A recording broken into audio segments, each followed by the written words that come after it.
Le Molière de la meilleure comédienne il y a quelques jours encore et là vous êtes à Cannes comme juré d'un certain regard. Est-ce que c'est agréable de venir à la cool, sans pression, sans film en compétition, juste pour regarder des films?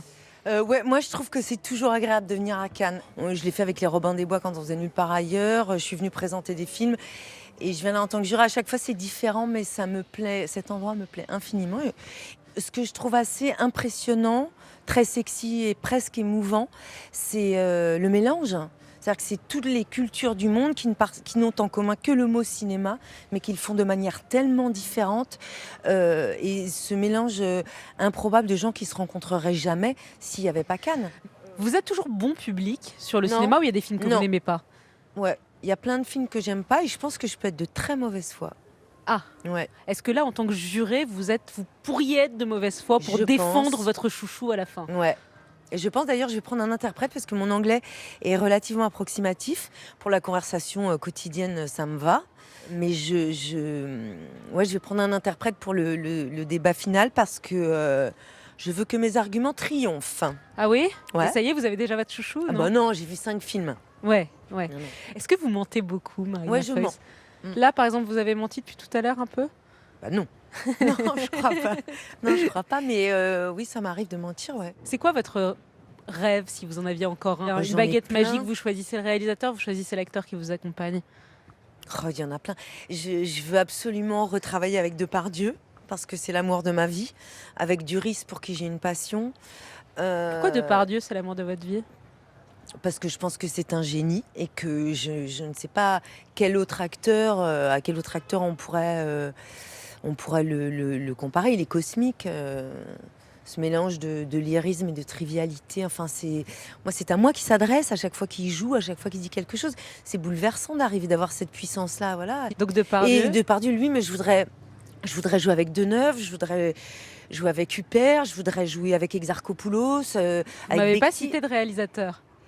Ouais, mais des réalisateurs, il y en a plein, mais c'est pas embarrassant de dire mon amour à un acteur parce que c'est pas lui qui décide.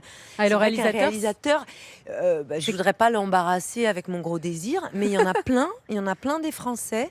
est-ce que le grand cauchemar, la terreur d'une actrice, c'est aussi de ressentir moins de désir des réalisateurs pour elle Oui. à mesure qu'elle prend de l'âge, par exemple? Non, mais là, je crois pas. Enfin, là, je pense que c'est un faux problème en France et que si on est complètement honnête, grâce à Deneuve et Huppert, elles ont ouvert des voies qui prouvent bien que, je veux dire, qui sont les leaders du cinéma Oui, mais pour une Deneuve et français. une Huppert, combien il y a de femmes, d'actrices qui ne trouvent pas de rôle passé 50 ans? Bah, moi, j'ai mes plus beaux rôles depuis que j'en ai 40 et C'est j'en ai vrai, bientôt ce que dit 50. Sandrine Kiberlin Donc, également. ben oui, et moi, l'âge, ce qui me dégoûte dans l'âge, c'est ce que ça fait sur mon visage. Mais ça me fait pas peur pour mon jeu. Moi, j'en parle beaucoup avec mes copines actrices. Hein. On parle de chirurgie. Est-ce que je fais le coup Vas-y, est-ce que je me botox et tout ça. Franchement, hein, c'est une conversation qu'on a régulièrement. Moi, je pense qu'il faut traverser une période compliquée qui est la mienne, mais qu'après, si on accepte, on en ressort. Euh, on triomphera de n'avoir pas cédé. Encore une question, les 17 femmes réalisatrices en sélection à Cannes cette année dans les différentes sélections. Le festival de Cannes s'engage, il y en a plus que les autres années. Est-ce que c'est bien, c'est normal ou c'est plus votre sujet? Ouais, peut-être que c'est plus un sujet. Peut-être que cette année, les femmes ont juste fait des bons films. Moi, je veux croire ça. Je veux croire que c'est pas les quotas qui font que Mati Diop ou Siama ou Justine Triet sont là.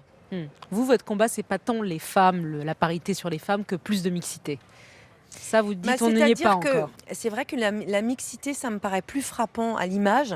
Je trouve que le cinéma français, il est encore très très blanc et que c'est un gros malentendu parce que notre société, Dieu merci, oui, merci, elle n'est pas si blanche que ça.